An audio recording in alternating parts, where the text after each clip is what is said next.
पैलाक सिमेनिया। नमस्कार and hello everyone. इस video में हम उत्तराखंड की झीलों के बारे में देखेंगे। इन्हें हम दो पार्ट में देख सकते हैं, कुमाऊं की झीलें और गढ़वाल की झीलें। तो उत्तराखंड के जो अधिकांश लेक हैं वो ग्लेशियर लेक हैं और ये फ्रेश वाटर की हैं। तो अगर हम कुमाऊं क्षेत्र में देखेंगे तो हमें अधिकांश झीलें नैनीताल डिस्ट्रिक्ट में मिलेंगी। तो ऐसे ही हम गढ़वाल क्षेत्र में देखेंगे तो हमें चमोली डिस्ट्रिक्ट में सबसे ज़्यादा झीलें मिलेंगी। तो सबसे पहले हम कुमाऊं मंडल की झीलों को देखते हैं। नैनीताल का जो क्षेत्र है, ऐसा माना जाता है पूर्व काल में यहाँ लगभग 60 झीलें होती थी। इस वजह से इस परगने को छखाता परगना भी कहा जाता है। तो नैनीताल की जो मुख्य झीलें हैं उसमें एक खुद नैनीताल, जिसको नैना ताल भी बोलते हैं, और भीमताल, नौकुचिया ताल जो कि कुमाऊं की या उत्तराखंड की सबसे गहरी झील है, और फिर सात ताल। एक सात ताल उत्तरकाशी के हरसिल में भी पड़ता है, इसे भी ध्यान रखना। फिर खुरपा ताल, सूखा ताल, मलवा ताल, ऐसी सड़िया ताल भी आता है, सड़िया ताल, इसे भी याद रखना। तो एक बार हम नैनीताल, भीमताल, नौकुचिया ताल और सात ताल को मैप में देख लेते हैं। तो अगर हम मैप देखेंगे तो यहाँ पे नैनीताल के साउथ ईस्ट में पड़ेगा सात ताल, जो इसकी दूरी है यहाँ से 22 किलोमीटर, और उसके 4 किलोमीटर इधर ईस्ट में पड़ेगा भीमताल। फिर पड़ेगा ये नौकुचिया ताल, जो नैनीताल से 26 किलोमीटर की दूरी पे है, और भीमताल से 5 किलोमीटर की दूरी में पड़ता है नौकुचिया ताल। तो ये सीक्वेंस याद रखना। तो अब हम देखते हैं नैनीताल के बारे में। स्कंद पुराण के मानस खंड में नैनीताल को त्रिऋषि सरोवर भी कहा जाता है। नैनीताल की खोज 1841 में सीपी बैरन ने की थी। जो ये ताल है ये 7 पहाड़ियों से घिरा हुआ है, जिसमें आयरपाद, देवपाद, हांडी वादी, चीना पीक, स्नोव्यू, अलमसरिया कांटा, शेर का डांडा, ये 7 पहाड़ियाँ हैं। इन 7 पहाड़ियों में सबसे ऊंची है चीना पीक, और जिसे हम नैना पीक भी बोलते हैं। ऐसा माना जाता है भगवान शिव की पत्नी सती के नयन यहाँ गिरने से इस झील का निर्माण हुआ है, और इसकी आकृति आप देख पा रहे होगे सी टाइप भी है, ये भी ध्यान रखना। इसी ताल के किनारे नैना देवी का प्राचीन मंदिर है, और इसी ताल से निकलती है बलिया नदी, जो हमने नदियों के सीरीज में किया था, और ये बलिया नदी गौला नदी की सहायक नदी है। फिर हम देखते हैं भीमताल के बारे में। भीमताल कुमाऊं क्षेत्र का सबसे बड़ा ताल है, और इस ताल के बीच में एक टापू पड़ता है, और इसी टापू में एक रेस्टोरेंट भी है। इस झील में कमल और कमल ककड़ी के लिए ये झील काफ़ी प्रसिद्ध है, और इसी झील से पुष्पभद्रा नदी निकलती है, जो गौला नदी की सहायक नदी है। अब हम देखते हैं कुमाऊं की सबसे गहरी ताल, जिसकी जो गहराई है 40 मीटर है, उसका नाम है नौकुचिया ताल। नौकुचिया ताल इसलिए नाम पड़ा है क्योंकि इस ताल के 9 कोने हैं, और ये ताल पक्षियों के निवास के लिए उत्तम स्थान है। और ऐसा माना जाता है कि एक जगह से इस ताल के 9 कोने को नहीं देखा जा सकता। फिर अगला ताल है सात ताल। ये 7 ताल 7 अलग अलग तालों का एक समूह है, जिसमें से कुछ तालें सूख गई हैं। इन तालों के नाम राम लक्ष्मण, भरत शत्रुघ्न, सीता, गरुड़ या पन्ना, नल दमयंती ताल। इसमें से नल दमयंती ताल का आकार पंचभुजाकार है, ये क्वेश्चन आ चुका है, और इसकी जो आकृति है वो है अश्व खुर के समान। अश्व मतलब घोड़ा, घोड़े के खुर के समान है। खुर मतलब होता है पैर। तो अगर यहाँ देखेंगे जो 7 ताल है, ये ताल आपस में इंटरकनेक्टेड है, और यहाँ से जो नदी निकलती है वो जो बलिया नदी नैनीताल से निकलती थी उसी की सहायक नदी है, उसी में मिल जाती है। और अगला है खुरपा ताल। जैसे कि नाम से जाहिर है, इसकी आकृति जानवर के खुर के समान है, और ये ताल का जो जल है वो गहरा हरा है, और इसके चारों ओर सीढ़ीदार खेत हैं। और अगला सूखा ताल, मलवा ताल, इनको भी आप याद रखिएगा। तो ये थी नैनीताल की झीलें। ऐसे ही अल्मोड़ा के चौखुटिया के पास एक ताल है तड़ाक ताल। बस इसमें इतना ध्यान रखना, यहाँ से पानी की निकासी के लिए 5 सुरंगें निकाली गई हैं। और ऐसे ही अल्मोड़े में एक और ताल पड़ता है नाग देवता ताल। फिर बागेश्वर में बैजनाथ झील, जो एक कृत्रिम झील है, और ये गोमती रिवर पर बनी हुई है।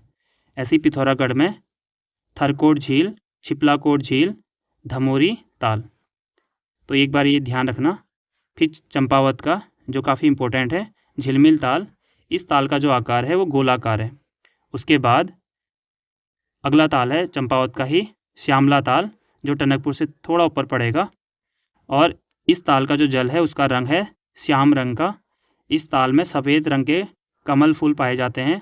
इसी के समीप स्वामी विवेकानंद जी का आश्रम है, और इसी आश्रम में प्रतिवर्ष झूला मेला भी लगता है, ये भी ध्यान रखना। तो ये हमने पढ़ा चंपावत के 2 झीलों के बारे में, एक थी झिलमिल ताल और दूसरी थी श्यामला ताल। ऐसे ही उधम सिंह नगर में गिरी ताल है और इसी ताल के किनारे माँ चामुंडा देवी का प्राचीन मंदिर भी है। और फिर अगला ताल है द्रोण सागर, जो काशीपुर में पड़ता है। पौराणिक मान्यताओं के अनुसार गुरु द्रोणाचार्य ने इसी ताल के समीप अपने शिष्यों को धनु विद्या दी थी। ऐसे ही उधम सिंह नगर के नानक मत्ता में नानक सागर भी पड़ता है। तो ये थे कुमाऊं के ताल, जिसमें हमने मुख्यतः नैनीताल, अल्मोड़ा, बागेश्वर, पिथौरागढ़, चंपावत और उधम सिंह नगर के तालों को देखा। अब हम देखते हैं गढ़वाल मंडल के झीलों को। सबसे पहले टिहरी गढ़वाल की झीलें, जिसमें सहस्त्र ताल और गढ़वाल क्षेत्र का ये सबसे बड़ा और गहरा ताल भी है और ये ताल कई तालों से मिलकर बना है। इस ताल की तलहटी में देवताओं के बैठने के लिए चौपालें बिछी हुई है और यहीं से निकलती है पिंगल नदी।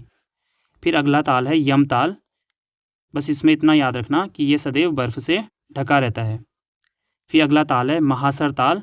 इस ताल को भाई बहनों का ताल भी बोला जाता है, क्योंकि यहाँ पे 2 कटोरेनुमा आकृतियों वाले तालों का एक समूह है। अगला ताल है अप्सरा ताल, जो बूढ़ा केदार के पास पड़ेगा और यहाँ पे ऐसा माना जाता है अप्सराएं स्नान करती हैं।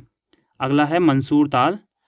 इस ताल में राजहंस पाए जाते हैं और यहीं से निकलती है दूध गंगा नदी और ये ताल खतलिंग ग्लेशियर के पास पड़ेगा। और अगला ताल है टिहरी गढ़वाल का बासुकी ताल और ये थोड़ा बहुत ये रुद्रप्रयाग में भी आता है। तो जो बासुकी ताल है ये केदारनाथ के वेस्ट में पड़ेगा और ये ताल नीले रंग के कमल के लिए भी प्रसिद्ध है। तो हमने देखे टिहरी गढ़वाल के ताल। इसमें पहला था सहस्त्र ताल, यम ताल, महासर ताल। इसको महासर को ध्यान रखना, भाई बहनों का ताल भी बोला जाता है क्योंकि यहाँ पे 2 कटोरीनुमा ताल है। और अप्सरा ताल, मंसूर ताल और बासुकी ताल। उसके बाद अब हम देखते हैं उत्तर काशी की झीलों को। इसमें पहला है नचिकेता ताल, उसके बाद फांसकंडी बयां ताल। इसको ज़रूर याद रखना, ये आ भी चुका है क्वेश्चन पहले। इस ताल का जो जल है वो उबलता रहता है। फिर भराड़सर ताल, उसके बाद डोडी ताल। डोडी ताल के बारे में अगर देखें तो डोडी ताल के चारों तरफ भोजपत्रों के वृक्षों से ये घिरा हुआ है और डोडी ताल के 6 कोने वाला ताल है ये। और इसी ताल से हमने देखा था नदी सीरीज़ में असी गंगा नदी भी निकलती है। तो ये था डोडी ताल के बारे में। अब अगला है केदार ताल। केदार ताल है तो इसे शिव की झील भी कहा जाता है।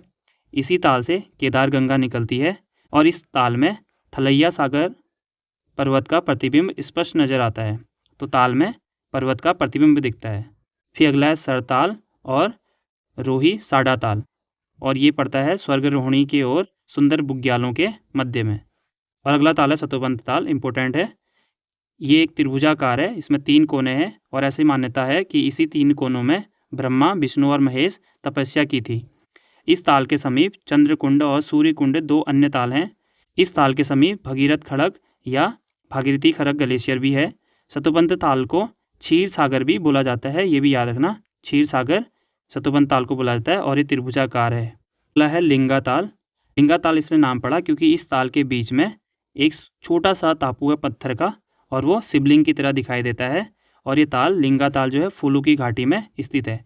फूलों की घाटी में और भी अन्य तालें हैं, जैसे आछरी ताल, मृतिका ताल, नरसिंह ताल और सिद्धि ताल। तो फूलों की घाटी के आसपास ही ये अन्य तालें भी हैं, इन्हें भी ध्यान रखना। फिर अगली झील है हेमकुंड झील। इसको लोकपाल झील भी बोलते हैं और यहाँ से निकलती है अलकनंदा की सहायक नदी लक्ष्मण नदी। और उसकी सहायक नदी क्या थी जो फूलों की घाटी से निकलती है?